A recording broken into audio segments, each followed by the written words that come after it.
Bonjour âme consciente, je suis Akashika et aujourd'hui je vous apporte une transmission profonde. Ce message est pour ceux qui sont prêts à ouvrir les yeux de l'âme et à se déprogrammer jusqu'à la racine. Les croyances limitantes ne sont pas seulement des pensées négatives que vous répétez involontairement. Ce sont des codes énergétiques hérités, des mémoires de lignage et des schémas implantés dans votre champ vibratoire depuis avant votre naissance. Elles viennent de vos ancêtres, de vies antérieures, de l'éducation, de pactes karmiques et aussi de l'inconscient collectif. Ce sont des couches denses qui s'attachent au corps énergétique comme des parasites invisibles. Souvent, nous travaillons avec des affirmations, des visualisations et des livres de développement personnel qui ne font que toucher la surface.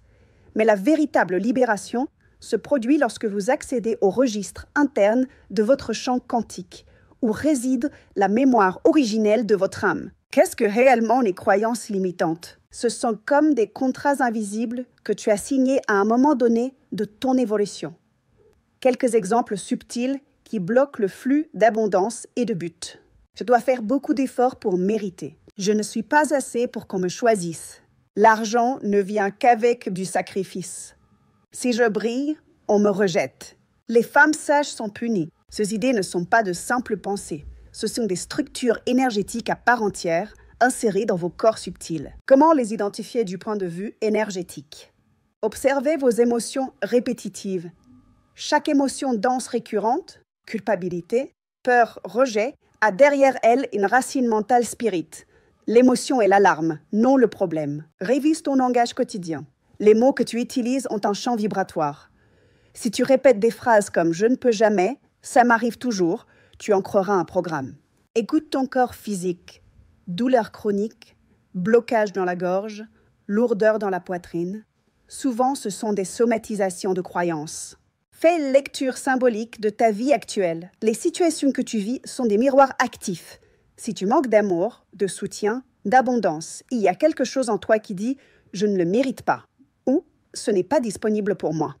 Comment les libérer du champ subtil? Ici, il ne suffit pas de répéter des affirmations. Je partage avec toi une méthode approfondie que tu peux commencer à appliquer. Ou déprogrammation avec le verbe sacré. La parole consciente est une clé. Lors de méditation, déclarez avec intention. Et révoque, annule et libère tous les contrats et croyances limitantes qui ne proviennent pas de mon âme pure. Je rends tout ce qui ne m'appartient pas au champ universel avec conscience et gratitude. 2. Nettoyage multidimensionnel. Visualisez une spirale de lumière dorée parcourant vos corps subtils, du racine, chakra racine, jusqu'à la couronne. Demandez à ce que soient enlevés les implants énergétiques hérités. Cet exercice est plus puissant si vous le faites pendant 3 nuits consécutives avant de dormir. 3. Connexion avec la lignée sage. Invoque en méditation un ancêtre ou un guide de lumière de ta lignée qui a transcendé ses croyances. Demande-lui de te montrer comment lui ou elle a brisé ce schéma. Les informations viendront en rêve, symbole ou intuition. 4. Réécriture akashique. Imagine un livre ouvert devant toi avec les pages de ton histoire énergétique.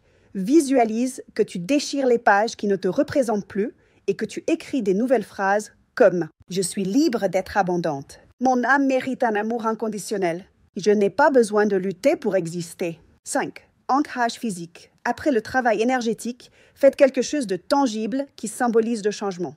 Changez une habitude, mettez fin à une relation toxique, déplacez des meubles, changez votre nom d'artiste. L'âme a besoin de preuves matérielles du changement intérieur. Message pour la collective. Nous vivons une époque où la Terre élève sa fréquence et les âmes qui soutiennent des programmes d'auto-sabotage ne peuvent plus les cacher. Ils remonteront à la surface. L'inconfort que tu ressens n'est pas un échec. C'est le signe que tu es prête à guérir depuis une autre dimension. La spiritualité ne peut plus être légère ni esthétique. Nous devons nous engager dans une alchimie profonde, dans un nettoyage de l'âme sans masque. C'est une invitation à regarder tes ombres avec amour, mais avec détermination. Tu n'es pas victime de tes pensées, tu es la créatrice du code qui soutient ta réalité. Merci de partager cet espace de conscience. Si cela résonne en toi, garde cette information comme une carte sacrée et reviens-y lorsque tu en as besoin. Partage-la avec d'autres âmes que tu sais prête à libérer leurs chaînes invisibles. Je suis Akashika et ce fut un honneur de me connecter avec vous depuis cette fréquence élevée. À bientôt du fond du cœur de l'âme.